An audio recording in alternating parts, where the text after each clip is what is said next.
حضور سید عالم صلی اللہ علیہ وسلم نے اعزاز کے طور پر اس بات کو بیان کیا، اس کو بطور خوبصورتی اور بطور ایک حسن کے بیان کیا. فرمایا میں نے جس کے سامنے دین پیش کیا اس نے دلیل مانگی، جس کے سامنے دین پیش کیا اس نے دلیل مانگی، جس کو دین کی بات بتائی اس نے دلیل مانگی. یہ میرا ابو بکر ہے. فرمایا میں نے دین پیش کیا، اس نے دلیل مانگی، کوئی نہیں کلمہ پڑھ کے مسلمان ہو گئے. وہ تو ابھی بہت سارے لوگ کرامتوں کا انتظار کر رہے ہیں.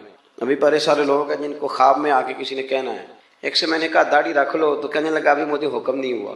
میں نے کہا چلو اللہ کرے تمہیں کو حکم آ جائے. ہم نے تو ویسے بغیر حکم کے رکھ لی ہے، آپ کو پتہ نہیں اب کون سا الگ سے حکم آنا ہے جو آپ نے اس پر عمل کرنا ہے بغیر دلیل کے.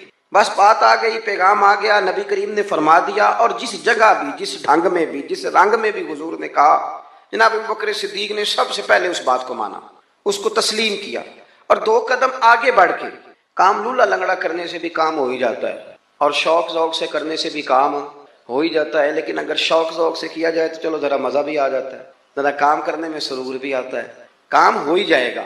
آپ سے کہا گیا کہ چلو محفل میں چلیں، اوہو یار تو کہتا ہے تو چلا جاتا ہوں، کام بڑا ہے، مصروفیت بڑی ہے، دوستوں نے آنا تھا. چلے پھر بھی گئے لیکن مزہ نہیں آیا.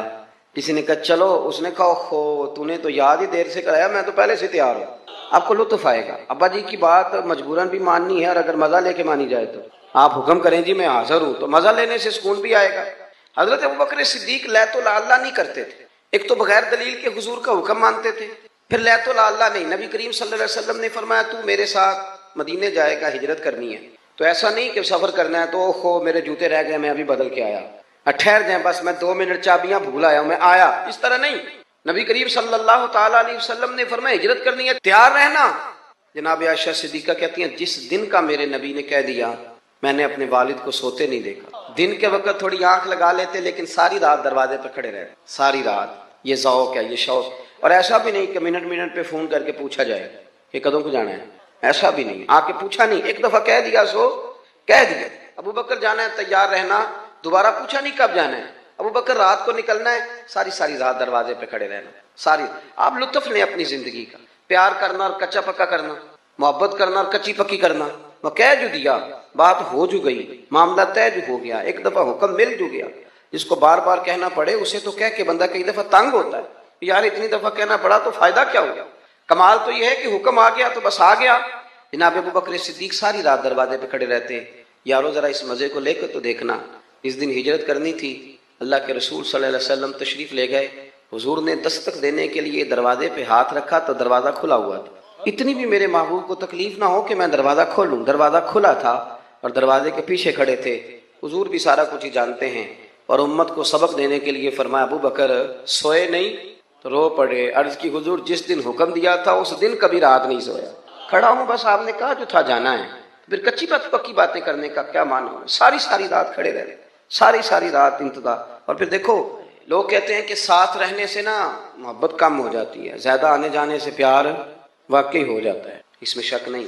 قدر کھو دیتا ہے ہر روز کا آنا جانا. لیکن یہ بھی اندر کا ہی معاملہ ہے. کچھ کے ساتھ آپ جتنا زیادہ رہتے ہیں اتنی محبت بڑھتی رہتی ہے، عادت پڑ جاتی ہے. پھر وہ جس طرح انسان روٹی کی عادت ہو جاتی ہے، جس طرح اسے سونے کی عادت ہو جاتی ہے، اسی طرح کچھ بندوں کی بھی اسے عادت ہی ہو جاتی ہے. پھر وہ دائیں بائیں ہوں تو مزہ نہیں آتا. کچھ ہوتے ہیں نا جو طبیعت پہ بوجھ بنتے ہیں، جو سنتے نہیں سناتے ہیں، جو کرتے نہیں کہتے ہیں یہ ہمیں کرا کے دے. لیکن کچھ کا پتہ ہوتا ہے ساتھ جتنا بھی رہے گا کرے گا غلامی، کرے گا خدمت.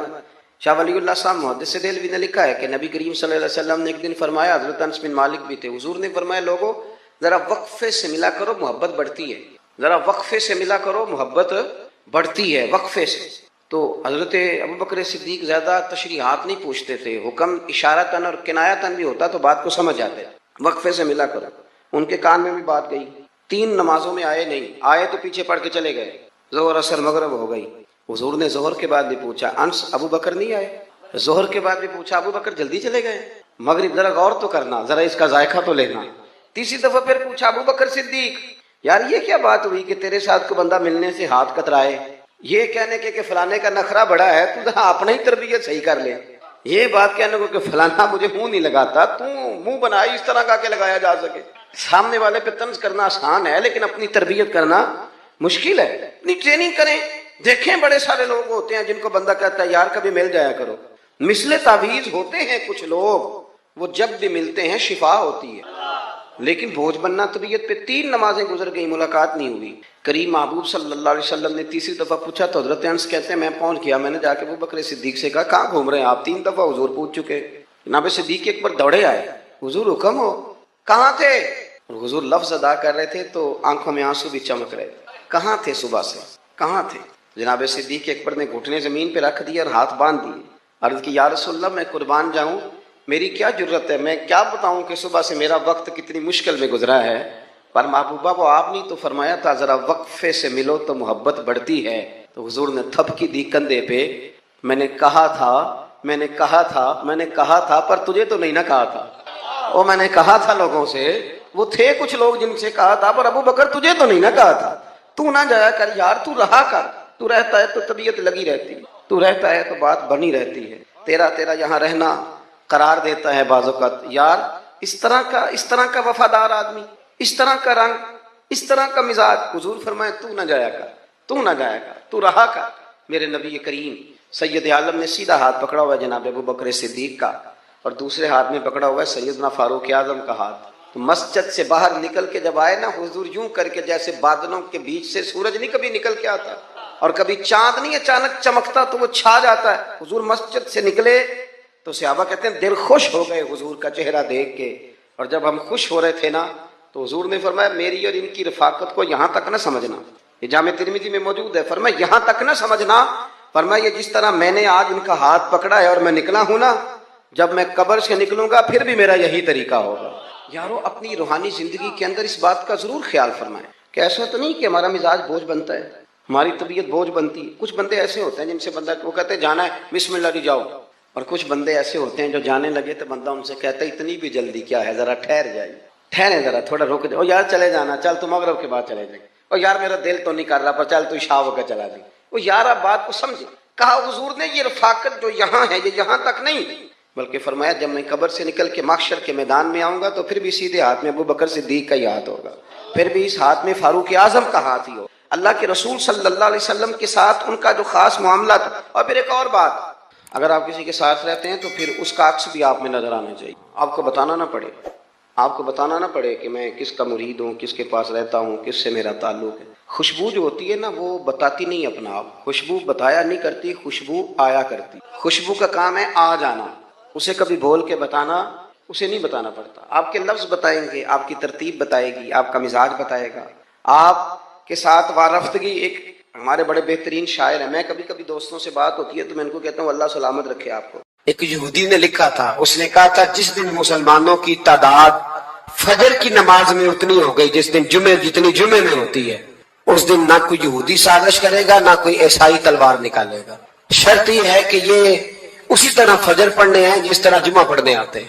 تو پھر کوئی شخص بھی ان کو کسی جگہ شکست دے سکتا تو ہمارے گناہ ہمیں پریشان کرتے. یہ جتنی آزمائشیں ہیں ان کے پس منظر میں گناہ ہیں. ہماری زندگی کے اندر جتنی تکلیفیں, ہماری پریشانیوں کا سبب ہم خود ہیں. بہت ساری جگہوں پہ ہم غلطی کرتے ہیں, اس کی ہمیں سزا ملتی. غلطی کی سزا. ایک نوجوان نے مجھے بڑی گہری بات سنائی, میرا قریبی تعلق تھا. کہنے لگا گھر میں بڑا مسئلہ ہے, بڑی پریشانی ہے, ماں اور بیوی کا ماحول اتنا سخت ہو گیا ہے کہ نمٹ نہیں سکتا. آپ یقین کریں میں نے ڈیٹیل سے ساری چیز کو اسٹڈی کیا, میرے پاس اتنا وقت نہیں ہوتا, پھر بھی میں نے اس فیملی کو پورا پڑھا تو غلطی نوجوان کی نکلی.